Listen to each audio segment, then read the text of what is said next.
나는 늘 믿었다. 연인 사이에서 가장 잔인한 건 배신이라고. 하지만 어느 날 나는 깨달았다. 배신보다 더 아픈 게 있다는 걸. 그건 바로 진실이었다. 일부 완벽해 보였던 사랑. 제 이름은 서준호입니다. 31살. 서울에서 건축사로 일하며 평범하게 살아가고 있죠. 특별히 잘난 것도 튀는 것도 없는 사람이지만 무난하다는 말 정도는 듣는 그런 남자예요. 일과 블랙커피, 그리고 한 여자. 제 인생은 그 세 가지를 중심으로 흘러갔습니다. 그녀의 이름은 윤지수. 지수는 3월의 어느 흐린 오후 제 삶에 들어왔습니다. 회사에 새로 입사한 신입사원이었죠. 마르고 조용한 사람이었지만 그 눈빛만은 늘 무언가를 숨기고 있는 듯 했어요. 처음엔 단순한 회사 동료였고 작은 커피숍에서 나누던 소소한 대화로 시작됐습니다. 그러다 어느 순간 아침마다 아침은 먹었어요 라는 문자에 익숙해졌고 저녁이 되면 지수가 회사 근처 술집에서 저를 기다리고 있곤 했죠. 3개월 뒤 우리는 연애를 시작했습니다. 불꽃처럼 타오르는 사랑은 아니었어요. 하지만 잔잔하고 따뜻하게 스며드는 감정, 오래도록 머물고 싶은 그런 마음이었습니다. 지수는 한 번도 저에게 뭔가를 요구한 적이 없었어요. 꽃도 선물도 바라지 않았죠. 그저 주말이면 함께 영화를 보고 라면을 끓여 먹고 아무 이유 없이 버스를 타고 종점까지 가는 걸 좋아했죠. 그때 저는 확신했어요. 만약 제 인생을 함께 쌓아갈 단 한 사람을 고른다면 그건 바로 지수라고. 그래서 저는 그녀에게 청혼했습니다. 반지도, 꽃도, 고급 레스토랑도 없이요. 비가 살짝 내리던 저녁, 버스 정류장 아래서 그녀의 손을 잡고 이렇게 말했죠. 나랑 앞으로 몇십 년만 더 같이 살아줄래? 지수는 말없이 조용히 웃었습니다. 그리고 아주 천천히 고개를 끄덕였어요. 그 순간 저는 세상에서 가장 운 좋은 남자라고 믿었어요. 하지만 몰랐습니다. 그녀가 고개를 끄덕인 바로 그 순간부터 모든 것이 조금씩 변해가기 시작했다는 걸 눈에 띄지는 않았어요. 큰 사건도 없었고 싸움도 없었죠. 그저 작은 변화들, 지워진 몇 개의 메시지, 제가 있는 자리에서 받지 않는 전화, 그리고 어느 날 밤 잠꼬대로 그녀가 내뱉은 이름, 민재야. 2부, 첫 번째 균열. 나는 늘 그렇게 믿어왔다. 사랑에 신뢰가 있다면 일심은 필요 없다고. 하지만 그런 말은 아직 의심이 스며드는 순간의 창의운을 느껴보지 못한 사람들이 하는 말이었다. 지수가 잠결에 민재야 라고 중얼거린 그날 밤 나는 아무 말도 하지 않았다. 혹시 영화 속 이름일 수도 있고 예전 친구일 수도 있다. 아니면 그녀의 무의식 깊숙한 곳에 박혀있는 잊혀지지 않은 누군가일지도 몰랐다. 하지만 그 순간부터 나는 지수를 보기 시작했다. 그녀를 의심이 아닌 경계의 눈빛으로. 그녀는 휴대폰 비밀번호를 바꿨고 밤늦게 도착하는 메시지가 늘었고 나와 대화를 하면서도 웃고 있지만 그 눈빛은 더 이상 내 안에 머물러 주지 않았다. 어느 날 지수는 늦게까지 고객 미팅이 있다고 말했다. 나는 알겠다고 말한 뒤 아무 말 없이 그녀를 따라갔다. 그녀는 정장 차림의 사람은 하나도 보이지 않는 조용한 배에 들어갔다. 그리고 조용히 구석 테이블에 앉았다. 몇 분 뒤 한 남자가 도착했다. 둘 사이엔 애정 표현도 손을 잡는 일도 포옹도 없었다. 하지만 지수가 그 남자를 바라보는 눈빛은 예전에 나를 바라보던 그것과 똑같았다. 우리는 그렇게 사랑했었다. 말없이, 그러나 명확하게. 나는 두 사람의 식사가 시작되기 전 조용히 돌아섰다.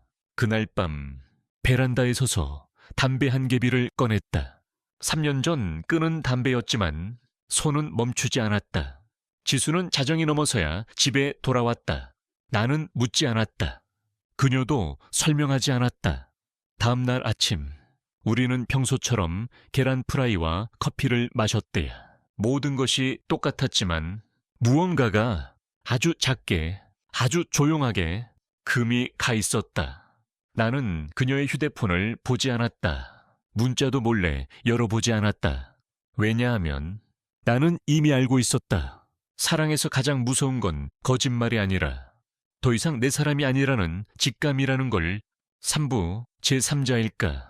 말판 위의 말일까? 이틀 뒤 나는 그날 뵈서 지수와 마주 앉았던 남자를 다시 찾아갔다.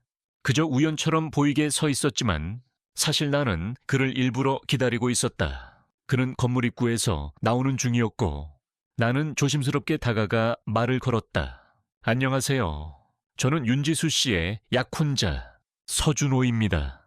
그는 순간 멈칫하더니 나를 빤히 바라봤다. 그리고 조용히 물었다. 아직 아무것도 모르시는군요. 가슴이 철렁 내려앉았다. 뭘 말하는 거죠? 그는 말없이 자신의 코트 안주머니에서 봉투 하나를 꺼냈다.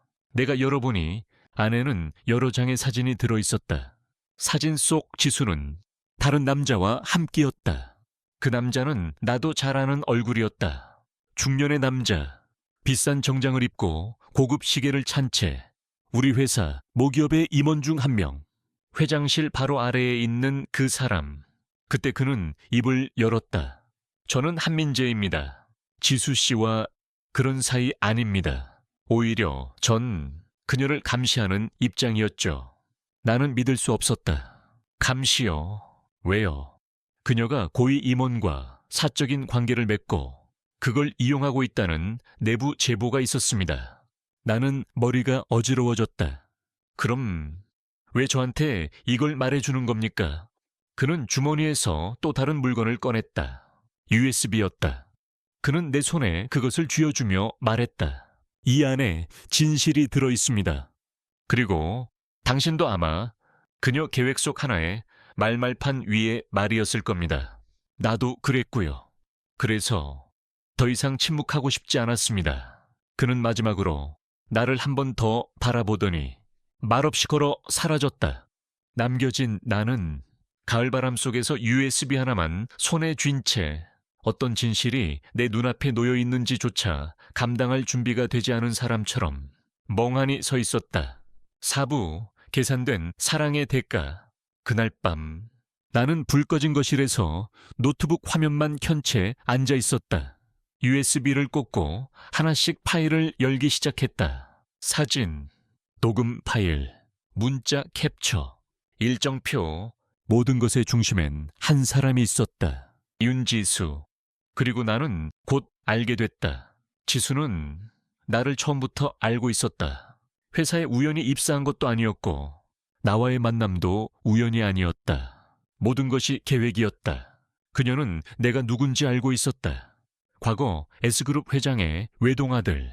10년 전 아버지가 의문의 사고로 세상을 떠난 이후 어머니가 내 성을 바꾸고 나를 세상과 단절시키며 평범하게 키워왔지만 그 과거를 기억하는 사람들은 여전히 있었다. 그리고 지수는 그중 하나였다. 나는 그녀가 자란 마을로 향했다. 해안계에 있는 작은 마을. 그곳에서 나는 지수가 살았던 오래된 집 앞 과일 노점에서 할머니 한 분을 만났다.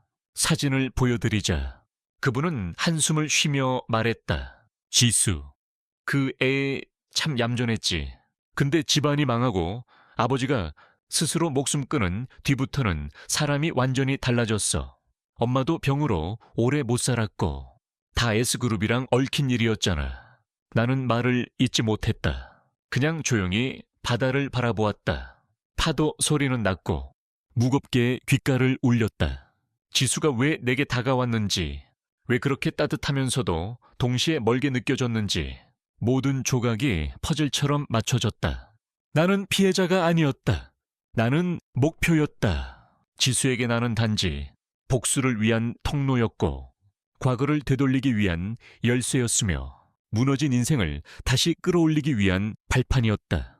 그녀에게 나는 사랑이 아니라 수단이었다. 5부 마지막 선택. 나는 지수에게 연락했다. 우리가 처음 만났던 그 카페에서 다시 만나자고. 그날도 비가 내렸다. 마치 내가 그녀에게 청혼했던 그날 밤처럼 그 조용하고 차가운 봄빛 속에서 지수는 왔다. 베이지색 코트, 익숙한 향기, 그리고 여전히 읽기 어려운 그 눈빛. 나는 조용히 앉아 그녀 앞에 아메리카노 한 잔을 밀어주었다. 그녀는 그것을 바라보다가 고개를 들어 나를 바라봤다. 말없이 한참 동안. 그리고 내가 먼저 입을 열었다. 우린 정말 완벽하게 연기했지. 처음부터. 그 눈빛도, 그 미소도, 그 빛 속에서의 고개 끄덕임도. 지수는 말없이 고개를 숙였다. 한참 후 낮게 물었다. 다 알게 된 거야. 나는 대답하지 않았다. 대신 USB 하나와 사진 한 장을 테이블 위에 올려놓았다. 사진 속엔 그녀와 그 임원의 모습이 담겨 있었다. 잠시 정적. 그리고 내가 물었다. 내 옆에 있을 때 한 번이라도 진심이었던 적 있어? 지수는 이번엔 피하지 않았다. 천천히 깊게 나를 바라보며 말했다. 처음엔 아니었어. 하지만 나중엔 진심이었어. 그 한마디에 나는 웃었다. 어이없는 웃음, 슬픈 웃음, 그리고 어쩐지 조금은 후련한 웃음. 처음부터 복수하려고 왔던 거야. 지수는 조용히 고개를 끄덕였다. 맞아. 근데 넌 그들과 달랐어. 넌 날 흔들리게 했고, 그래서 멈추게도 했어. 하지만 내가 널 사랑하게 됐을 땐 이미 너무 늦어버렸더라. 지수는 조용히 손을 내밀었다. 잡기 위해서가 아니라 되돌려주기 위해. 그녀 손 안에는 그날 밤 내가 건넨 청혼 반지가 있었다. 난 받을 자격이 없어. 알라. 나는 아무 말도 하지 않았다. 그저 그 반지를 바라보았다. 그리고 눈앞에 있는 한 여자를 바라봤다. 내 삶을 완전히 흔들어 놓은 여자. 그리고 동시에 용서라는 단어의 무게를 가르쳐준 여자. 우리는 아무 말 없이 그대로 시간을 보냈다. 나는 자리에서 일어났다. 그녀는 나를 붙잡지 않았다. 나도 돌아보지 않았다. 밖에는 여전히 비가 내리고 있었다. 한 달 뒤, 지수는 서울에서 자취를 감췄다. 그리고 얼마 후 그 임원은 횡령과 비리 혐의로 수사를 받기 시작했다. 내부 제보자, 익명의 자료 제공자. 나는 그 사람이 누군지 알고 있다. 하지만 말하지 않을 것이다. 나는 여전히 건축사로 살아간다. 아침마다 블랙커피를 마시고 밤이면 늘 같은 풍경을 바라본다. 그리고 가끔은 한 사람을 떠올린다. 다시는 돌아오지 않을 사람, 하지만 절대 잊히지 않을 사람. 사람은 누구나 누군가를 사랑한다.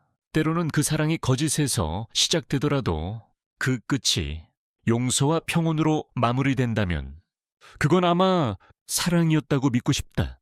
내 이름은 서준호. 이 이야기는 누군가를 끝내기 위한 이야기가 아니다. 내가 다시 시작하기 위한 이야기다.